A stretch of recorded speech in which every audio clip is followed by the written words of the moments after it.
People in Akwatia had woken up and they were voting. By midnight, we knew the results. The NDC went into these elections hoping to win. The NPP also went into these elections hoping to win. Now we have the results. What lessons do the parties pick from this? What do they have to say after this exercise? Haruna Mohammed is the Deputy General Secretary of the New Patriotic Party. Haruna, good morning. How are you? Haruna, can you hear me? Good morning. Good morning to you. I hope you are well this morning. Oh, I'm well. We'll be getting others as well on the line to talk to this morning here on the Super Morning Show. But let's bring you some of the excerpts of what happened yesterday in Akwatia here on the show. Eric Osujefi declare Bernard Bediaku Bedu MP elects for Akwatia constituency. After engaging the people, we read their reaction towards the message we gave them, and we saw that it had really imbibed. They gave us a hope, some hope of sorts, which hope has resulted to what we see today. I mean, we've always been very confident. The NDC has accepted the results. So far, we have no opposition or protest to the results. Haruna, good morning once again, and how are you again? Morning to you and your cherished listeners. When you were going into these elections, you were quite confident that you would win this, and after the elections, the NPP has lost the elections. Any thoughts so far? Thank you. Yes, we were very sure and very confident of winning the elections. There are two outcomes in every election. One is to win, and the other one is to lose. The third one extremely do happen. That is where you have to go on a tie. But eventually, there must be a win. We're very confident, and we are still confident even though we have lost the elections. There was so much energy from the rank and file of the party. Many youths who have decided not to vote in the 2024 elections had expressed their desire to join the campaign in Akwatia, which is a positive thing for us. If you check the results carefully, the NPP reduced by 4,000 votes and the NDC got 1,000. It tells you that the rank and file of the party is still very confident in the party. Just that we did not have a lot of people coming out to vote, which is very characteristic of every by-election. So we have lost the election. We will go back and set and look at certain indicators. Again, if you check the opening poll by pollsters who had conducted some polls in this election, they indicated that the NPP was winning. A week or days to the elections, some polls were done, and it was indicating that the NDC was winning. Midday or just even 4 or 3 hours to the close of the poll, the exit polls were done by Mr. Dankwa, and again came back to say that we were winning the polls by 51%. That tells you that the result was very close to call. Akwatia was a place for us to watch out. One thing that I'm happy is that we're all fighting to ensure that there is peaceful elections. We have not seen what happened in Ablekuma, but it took the maturity of the NPP to be able to get this fixed done. I must also commend the Ghana Police Service for listening and also working to protect the professional conduct of the Ghana Police Service. I think that the election is done. Somebody has won, and we congratulate that individual for winning the election. That does not mean that the NPP has lost completely. In every government first term, in most instances, history has always had it. President Kufuor's first term, we won Kumawu. By every by-election was won in our first term. Kumawu in 2002, Bimbila in 2002, Willensi in 2003, Nabongo Central in 2003, Gomoa East in 2003, Ametu West in 2003, and Upper Dentra in 2004. If you look at the closeness of these elections with respect to what is happening in Akwatia, it's very close to the 2024 elections, which the NDC still carries some number of goodwill. But I must indicate that there was a lot of vote buying. I personally have witnessed it and have even confronted those individuals. The Ashanti Regional Chairman of the NDC and the Mayor of Kumasi, Cudjoe. There was a lot of massive vote buying, but we'll go back to the drawing table, and the NPP will certainly come back very strong. Have you reported any of the incidents of vote buying officially to any state institution for investigations? Yeah, I reported that to the police commander at IMANI Africa. I reported it to them. Your reporters on Joy News were there. I reported it to them, and I said it on live television. They denied, but in their denial, they caught themselves because they said that what is happening here, it is even small than what happened in Cudjoe. Then your reporter acting, is it a confirmation of what Haruna is saying, that he laughed? When Cudjoe was asked, in his explanation, he went ahead to say that the money that the NPP is sharing is poverty money. So he said, oh, so your own is a life-changing money. You are confirming. He also laughed. So these are things that we must weed out in our electoral processes. And I think that the police needed to act. He told me that he has went to them, he has confronted them on the matter. Again, he reported other matters that they were able to make each into each and make some few arrests. But certainly we've lost the election. We need to get back and get certain things right. And then I think the Ghanaian people will vote for us in the future elections. Haruna, stay with me. Let me say good morning to Franklin Cudjoe and come back to you for some other reactions for me. Good morning, Franklin. How are you? Good morning, Cudjoe. I could be better, but I'm grateful for life. Good morning.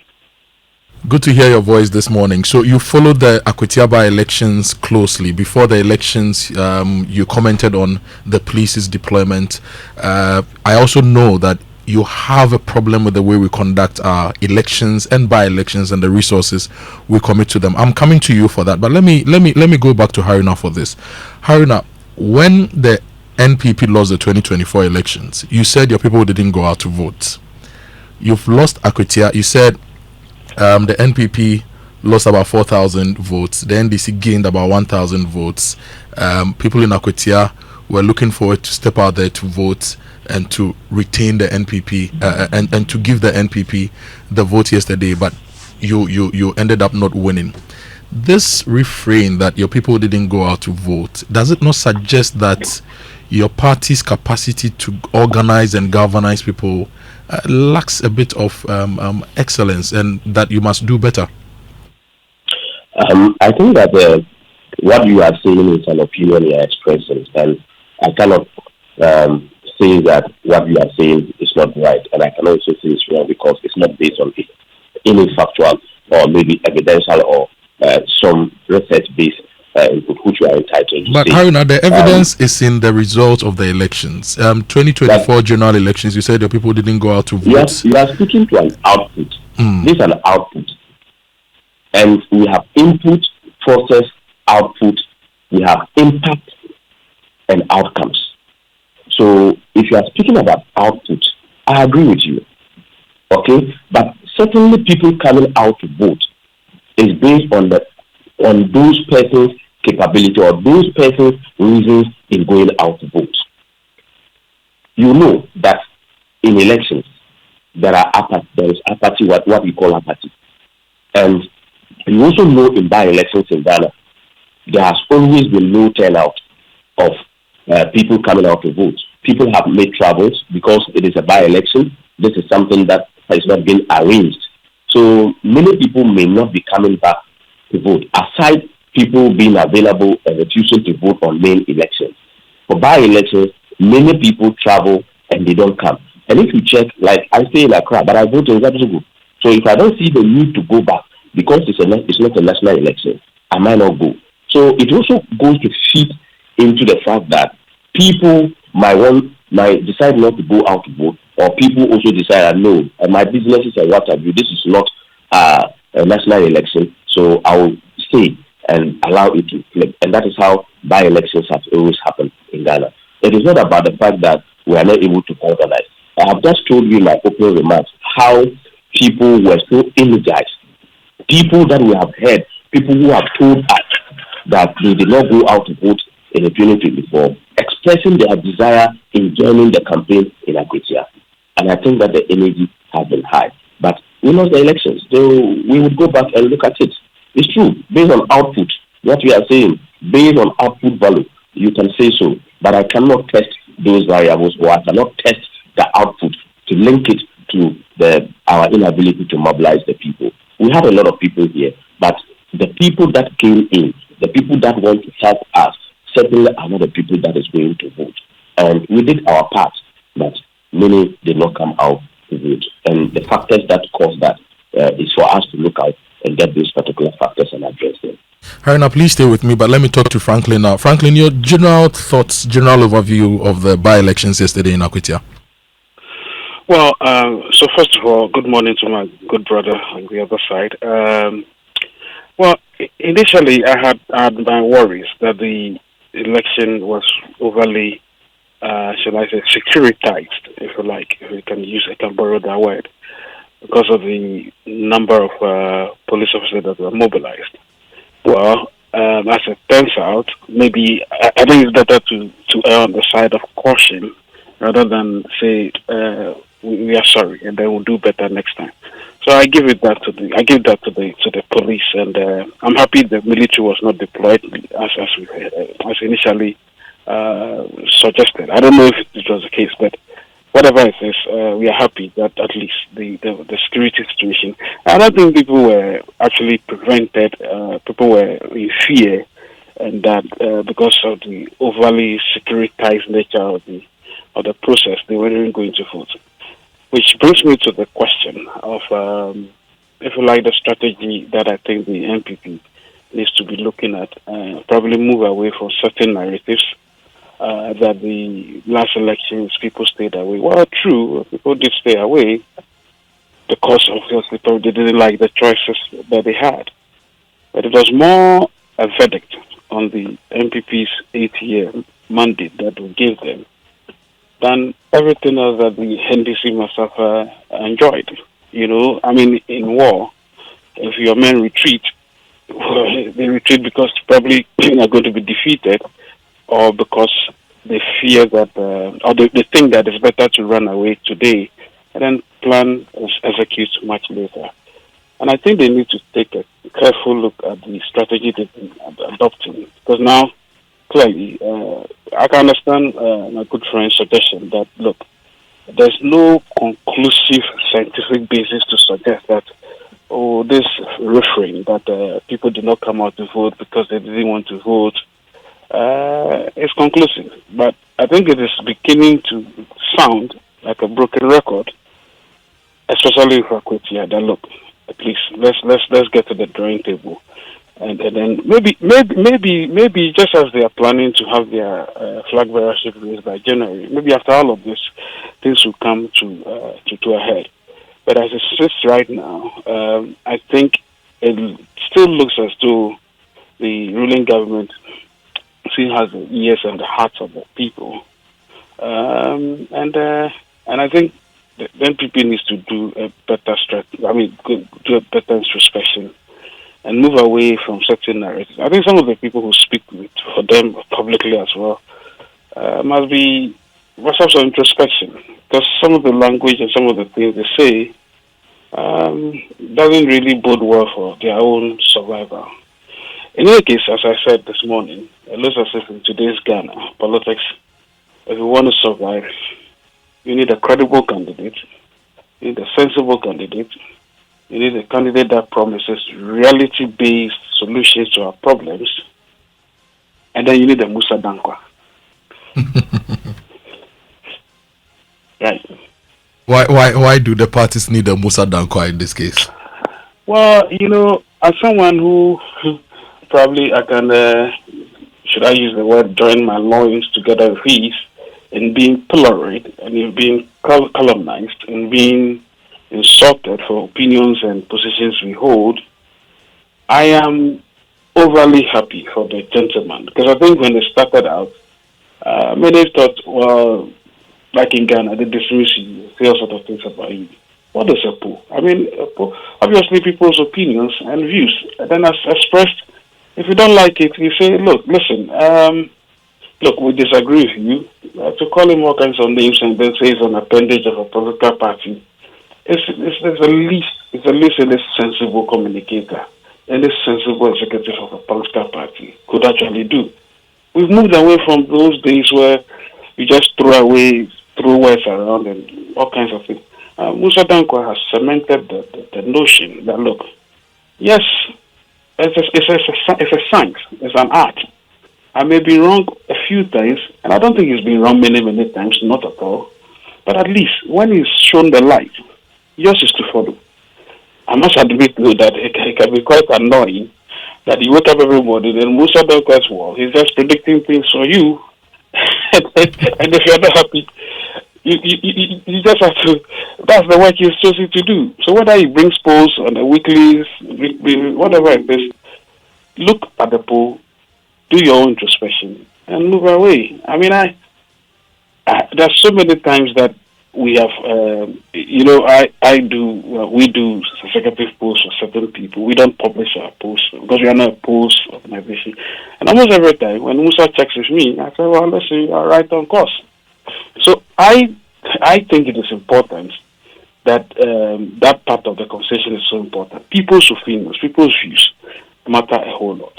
And to that extent, having said that, apart from reality-based solutions, whether they are rich ideas or practical entrepreneurial ideas, or indeed ideas that will unify the party, as if you like the NPP, that which I'm referring to right now, all those ideas must be tested against what people want. What do people want in this country?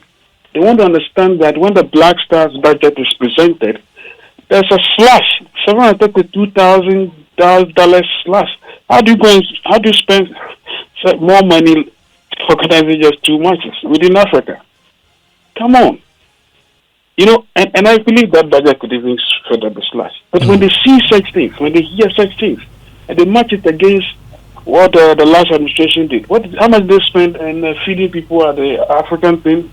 So we need savings, we need improvement, we need efficiency in governance and better development, and that's what the parties must bring to the conversation. Exactly, my brother. But I'm saying the point I'm making exactly. You see, beyond the adjectives, better this, it's a simple things.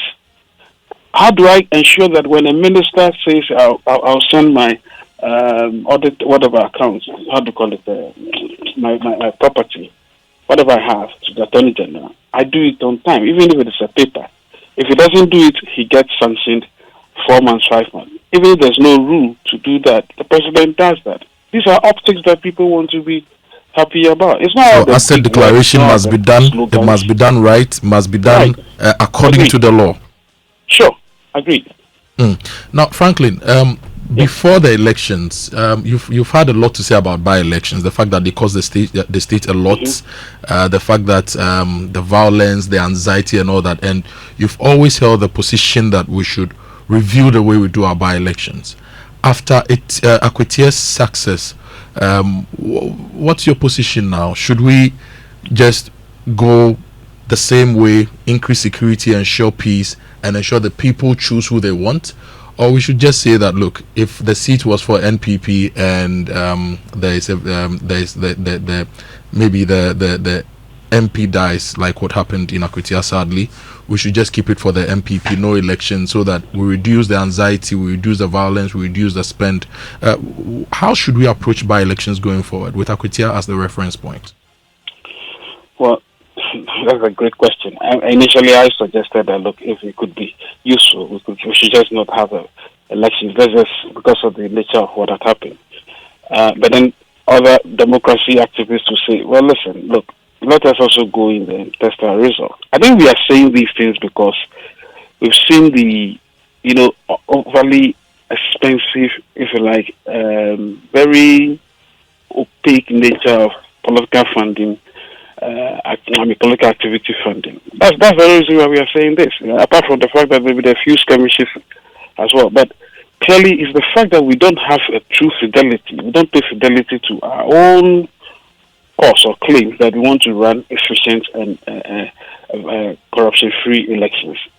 That's the problem. I mean, once we're able to solve that significantly, I probably wouldn't bother to be suggesting that, well, if somebody dies, we shouldn't have an election.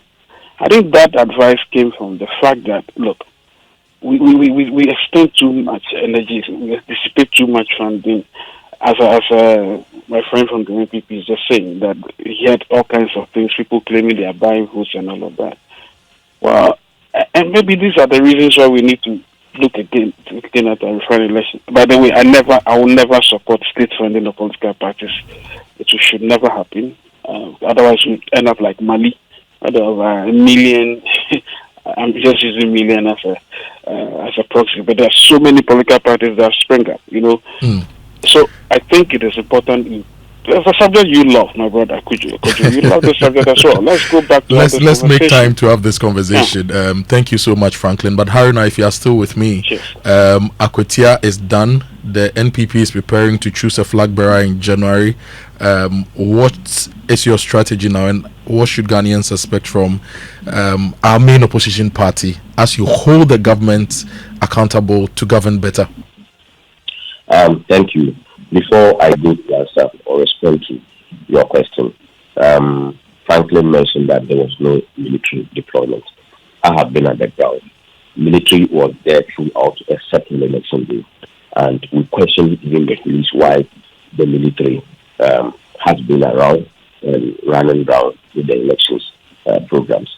But on the D-Day, I was confined to my zone, and I could not tell whether the military were in town. Because I came back to town somewhere in the night because of the nature of the road. And I don't think Franklin was too explicit. He said he saw the police deployment and were told military are not going to, but he wasn't sure whether they were there or not. Confirming, yes, he wasn't sure, but I'm just confirming that the military were there. They were being deployed, and except on the election day that I did not see because I wasn't in town.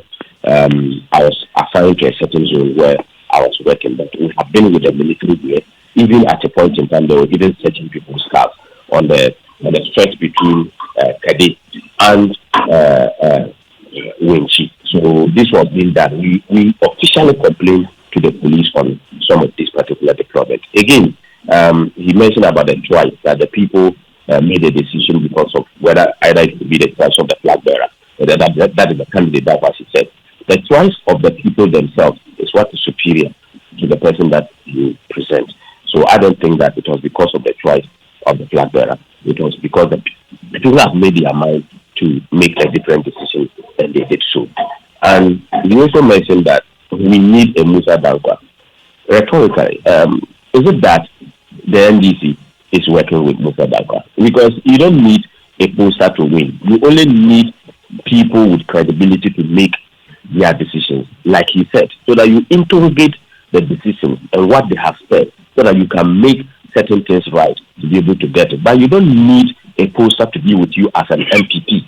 So that's why I'm asking, is it that the NDC has Musa Dankwa? Because Musa Dankwa is a friend, and I know certainly very well that he would not accept to be working for a specific political party. But this is a question, whether he's working, because he confirmed that Musa Dankwa always checks with him, and when he says the test, okay, it's good to go. So maybe you would also need a think tank to be able to add to Haruna, if you can wrap up in about 30 seconds for me. I've gotten into my time for sports. Going forward, nobody puts his strategy or outside for people to look at it. Certainly we need to do or to make some changes into certain decisions that we make, and the Ghanaian people will find a good cause to be with us. Thank you so much, Haruna, for joining me this morning. Thank you as well, Franklin, for joining us.